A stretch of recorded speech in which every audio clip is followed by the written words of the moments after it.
नमस्कार। स्वागत है आपका बुक ऑडियो में। आप सुन रहे हैं शिवांगी पुरोहित द्वारा लिखित किताब सांझी एक अधूरी कहानी, मेरे यानी सुमन रावत की आवाज में। अब तक आपने सुना कि कैसे सांझी के पिता राजीव ने रागिनी नाम की औरत से दूसरी शादी की। शादी के बाद रागिनी का भाई भी घर आने जाने लगा और एक दिन मौका पाकर उसने सांझी के साथ गलत हरकत करने की कोशिश की, लेकिन राजीव ने सही समय पर पहुंचकर सांझी को बचा लिया। अब आगे। तुमने आज सोने से पहले फोन ही नहीं किया था। मैं परेशान हो गया था। 4 साल में पहली बार था जब तुमने मुझे सोने से पहले कॉल नहीं किया, वंश ने कहा। वंश, आज पता नहीं क्या हो जाता मेरे साथ। कैसे बताऊं तुम्हें? सांझी ने कहा। अरे क्या हुआ, बताओ मुझे। देखो, कुछ छुपाना मत मुझसे, वंश ने कहा। सांझी ने उसे सब कुछ बताया।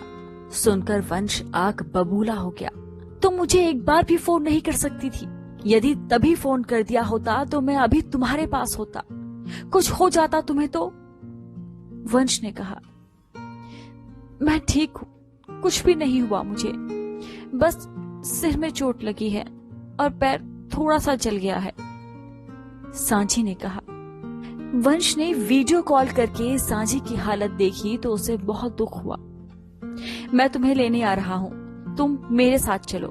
मैं अब नहीं रहने दूंगा तुम्हें वहां। अपनी हालत तो देखो जरा, वंश ने कहा। मेरी बात तो सुनो। सांझी की बात बीच में ही काटकर वंश ने कहा, तुम अपना सामान पैक करो। अरे सुनो पहले, मैं चलूंगी तुम्हारे साथ, लेकिन अभी ये पुलिस का मामला निपट जाने दो, सांझी ने कहा। पक्का? वंश ने कहा। हाँ पक्का, पक्का प्रॉमिस, सांझी ने कहा। सुबह के 6 बज चुके थे। सारी रात जागी सांझी अब जाकर सो गई, लेकिन रागिनी की आंखों से नींद कोसों दूर थी। वो लगातार राजीव को शिकायत वापस लेने को कह रही थी। वो मेरा इकलौता भाई है। मैं मानती हूँ उससे गलती हुई है, लेकिन वो नशे में था और उसकी मानसिक स्थिति तो आप पहले से जानते हैं। वो हमारे जैसा सामान्य नहीं है। उसे जेल मत भेजिए, मैं आपके पैर पड़ती हूँ, रागिनी ने गिड़गिड़ाते हुए कहा। अगर वो तुम्हारा भाई है तो सांझी तुम्हारी कोई नहीं लगती। वो तुम्हारी सगी बेटी होती तो क्या तब भी तुम नंदू को बचाती? राजीव गर्जे। कैसी बात कर रहे हैं आप? वो मेरी बेटी है, लेकिन नंदू। आगे रागिनी से कुछ कहते ही नहीं बना। तुम आखिर चाहती क्या हो? राजीव बोले। उसने गलती की है, उसे सजा दीजिए, लेकिन जेल मत भेजिए, रागिनी ने रोते हुए कहा। राजीव तो चाहते थे कि नंदू को जान से मार दे, लेकिन वो रागिनी से अपने संबंध खराब नहीं करना चाहते थे। कुछ दिनों तक यही सब चलता रहा। राजीव ने रागिनी के कारण केस वापस ले लिया और नंदू को मेंटल केयर होम इंदौर भिजवा दिया। धीरे धीरे सांझी की चोटें भी ठीक हो गई। एक दिन शाम के वक्त सांझी पार्क जाने के लिए कमरे से बाहर आई। उस वक्त रागिनी की माँ आई हुई थी। सांझी ने खुसर फुसर की आवाज सुनी तो रागिनी के कमरे के बाहर कान लगाकर सुनने लगी। रागिनी की माँ सुबक रही थी। मेरा नंदू कितना दूर चला गया मुझसे। ये सब तेरी वजह से हुआ है। हाँ, मेरी ही गलती है ना? क्या जरूरत थी शराब पीने की? चुपचाप वही नहीं कर सकता था जो मैंने कहा था, रागिनी बोली। तूने ये सब किया ही क्यों? जरूरी है क्या कि जो हम सोचे वही हो? रागिनी की माँ ने पूछा। रागिनी कुछ कहती इससे पहले ही सांझी दरवाजा खोलकर अंदर आ गई। तो जैसी वाहियात औरत मैंने कहीं नहीं देखी। एक औरत होकर तूने ऐसा किया? क्या बिगाड़ा था मैंने तेरा? सांझी ने कहा। बदतमीज, ये कोई तरीका है? रागिनी कुछ कह नहीं पाई और सांझी शुरू हो गई। तेरी जैसी नीच औरत से और कैसे बात करूं? अभी पापा को बता दिया ना तो लात मारकर घर से बाहर निकाल देंगे।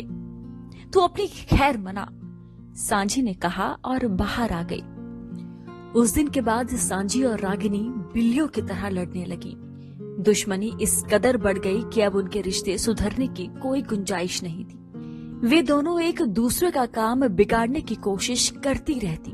उस घटना के बाद से राजीव सांझी का ध्यान रखने लगे थे।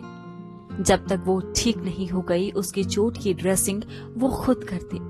कई बार वो खाना नहीं खाती तो उसे अपने हाथों से खाना खिलाते। ये सब रागिनी को फूटी आंख नहीं भाता था। वो राजीव से कहती, इतनी बड़ी लड़की को इतना लाड करके उसे बिगाड़ रहे हैं आप। राजीव हंस कर डाल देते। रागिनी को बहुत गुस्सा आता। सांझी की माँ को उस घटना के बारे में पता चला तो वो बहुत रोई। वो सांझी से मिलना चाहती थी, लेकिन रागिनी के आने के बाद बच्चों का उनसे मिल पाना मुश्किल था। लेकिन एक दिन उनका मिल पाना संभव हो गया। रविवार की दोपहर राजीव और रागिनी किसी के यहाँ जाने वाले थे। सांझी ने माँ को फोन करके बता दिया। माँ उस दिन रीवा आ गई। दोपहर के वक्त जब दोनों पति पत्नी बाहर निकल गए तो सांझी ने माँ को घर बुला लिया। माँ ने तीनों बच्चों को बहुत लाड किया। बंटी तो माँ से लिपट कर खूब रोया। मम्मी ने उसे चुप कराया। वो बोला, मम्मी, पापा ने बोला था कि वो आंटी अच्छा अच्छा खाना बनाकर खिलाएगी, लेकिन वो तो टिफिन में रोज पोहा और चावल बनाती है और खाना भी अच्छा नहीं बनाती। अच्छा, मेरा बेटू मम्मी के हाथ का खाएगा? बता, मैं खिला देती हूँ। माँ ने कहा। गाजर का हलवा। बंटी चहका। माँ तीनों को किचन में लेकर गई। उन्होंने हलवा बनाते वक्त तीनों से खूब सारी बातें की। माँ के हाथ का हलवा खाकर बच्चों को बड़ा सुकून मिला। अब बहुत देर हो गई है, मैं चलती हूँ और जल्द ही वापस मिलने आऊंगी। माँ ने बाहर के कमरे में आके कहा। मम्मी, मत जाओ ना, बंटी ने माँ से लिपट कर कहा। माँ ने उसके सिर पर हाथ फेरा और कहा, तुम तो माँ के प्यारे और बहुत बहादुर बच्चे हो ना, मैं वापस मिलने आऊंगी। इतने में ना जाने कैसे राजीव और रागिनी वापस आ गए। उन्हें आता देख तीनों बच्चे घबरा गए। राजीव ने जैसे ही माँ को खड़े देखा तो वे चौंक गए। तू यहाँ क्या कर रही है? किससे पूछकर इस घर में कदम रखा तूने? राजीव गरजे। मैं बच्चों से मिलने आई हूँ। इतना कुछ हो गया, मुझे किसी ने कुछ बताया तक नहीं। ये ख्याल रख रहे हैं आप बच्चों का? माँ ने कहा, ज्यादा ज्ञान बांटने की जरूरत नहीं है। मेरे बच्चे मैं संभाल लूंगा। चल निकल यहाँ से। राजीव ने कहा। अब और क्या करना बाकी रह गया है? अब बड़े बच्चे याद आ रहे हैं। इतना ही प्यार था तो छोड़कर क्यों गई थी? रागिनी के भी तेवर चढ़ गए। तू तो चुप ही रह नीच औरत, तेरा ही भाई था ना वो? माँ ने रागिनी से कहा।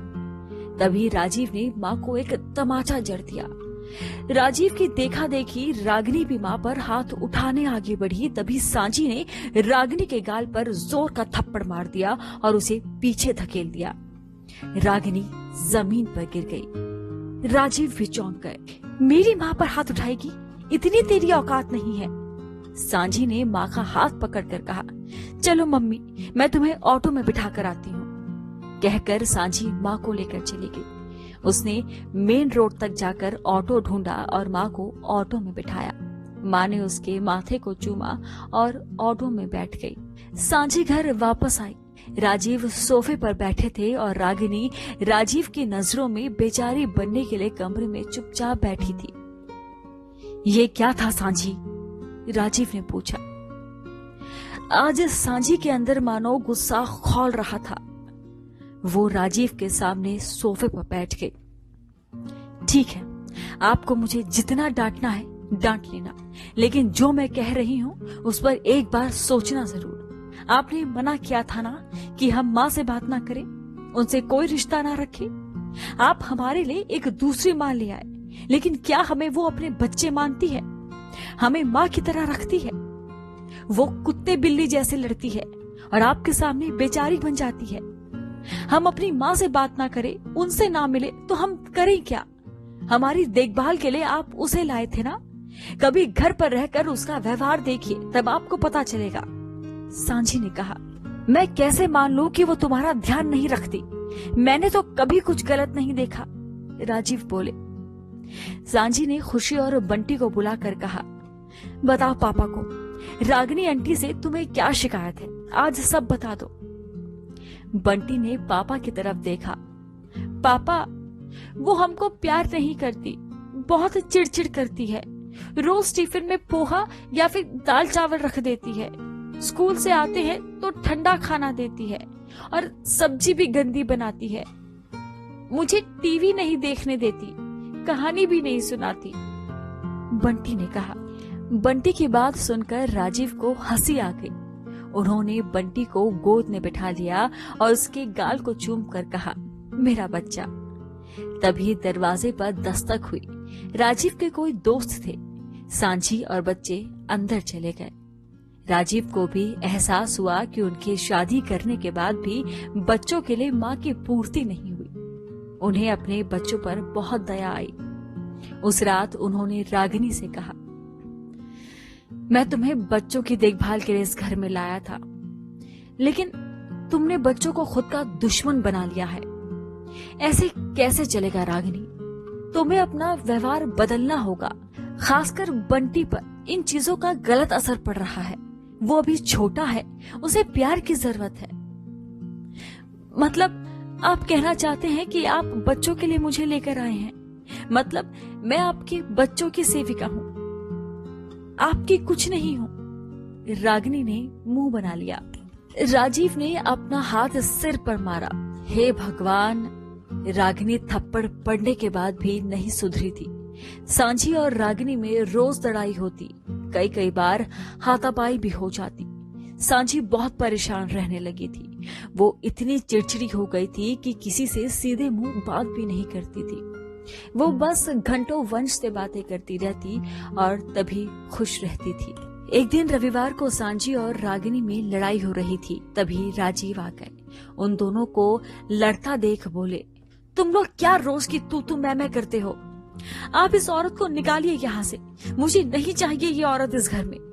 सांझी ने कहा, ये क्या तरीका है? जाओ तुम निकलो यहाँ से। राजीव ने सांझी से कहा। सांझी गुस्से में घर से बाहर निकल आई। उसे कुछ ना सूझा तो जाकर पार्क में उस पेड़ के नीचे जाकर बैठ गई जहाँ वंश के साथ बैठती थी। अपने आप को शांत करने के लिए वो थोड़ी देर आंखें बंद कर बैठी रही। उसे पापा की बातों पर बहुत गुस्सा आ रहा था। उसने वंश को फोन लगाया। तुम मुझे यहाँ से ले जाओ, मैं नहीं रहूंगी अब यहाँ। सांझी ने कहा, हाँ मैं ले जाऊंगा, बिल्कुल चिंता मत करो तुम। वंश ने कहा, आज ही ले जाओ मुझे, मैं अब उस घर में वापस नहीं जाऊंगी। सांझी ने कहा, अरे अभी तुम हो कहाँ? वंश ने पूछा। मैं पार्क में हूँ, पापा बोल रहे हैं कि चली जाओ यहाँ से। सांझी ने कहा, हे भगवान! अच्छा सुनो, 4-5 दिन में मेरे फाइनल एग्जाम खत्म हो जाएंगे, फिर हम शादी कर लेंगे। वंश ने कहा, मुझसे अब ये सब नहीं झेला जाता, अब बस तुम्हारे साथ एक नई जिंदगी शुरू करना चाहती हूँ। बहुत हो गया अब, चलो हम शादी कर लेते हैं। सांझी ने कहा, तुम जैसा कहोगी वैसा ही होगा। वंश ने कहा। उस दिन सांझी सीधे शाम को ही घर गई। अब वो रोज घंटों उस पार्क में बैठी रहती। उसने कॉलेज जाना भी बंद कर दिया था।